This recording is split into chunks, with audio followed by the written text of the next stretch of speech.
Also absorbs vibration or limits. It limits the amount of vibration.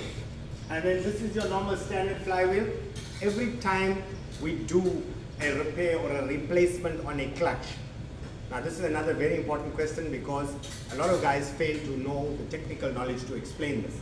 Now every time we replace a clutch on a customer's vehicle, we should always advise the customer to skim the flywheel. And why is that? Customers ask me why, or always asking, why should I skim the flywheel? Remember, over a period of time, the flywheel experiences a lot of heat. Remember, the flywheel is made out of solid steel. Solid steel, and that's what you also need to know, solid steel. So this is subjected to constant heat every time you press the clutch. Now once the clutch starts wearing out, the heat levels now exceed, as I said, or increase drastically. So this flywheel tends to pick up slight warpages and high spots. So should you just replace the clutch plate and the pressure plate on a car? Remember this clutch plate now, these items here make contact with this, with your flywheel.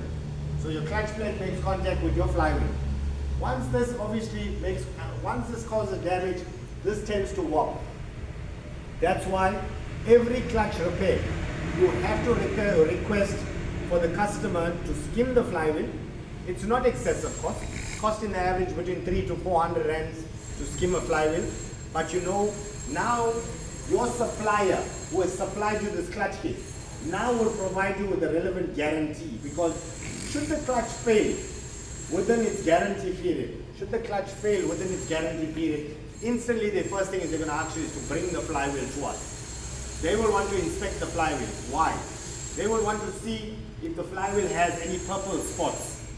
If the flywheel is showing purple spots, or if the flywheel is showing signs of warpage by means of using a straight edge and a feeler gauge. If it shows signs of warpage, that means that the flywheel was not skimmed and the manufacturer now cannot guarantee his product. So for you to enable the customer with the best guarantee, always recommend to skim the flywheel. I spoke about the hydraulic system. Now the clutch slave, there's your clutch slave, there's your concentric slave. Both serve the same purpose but work differently. Concentric slave sits inside the gearbox, clutch slave sits outside the gearbox. But both basically, every time the clutch master cylinder is applied, the force is then traveled, the pressure now pushes, and then when you push fork, resulting in your releaser bearing now engaging with your pressure plate and then engaging and disengaging your clutch plate.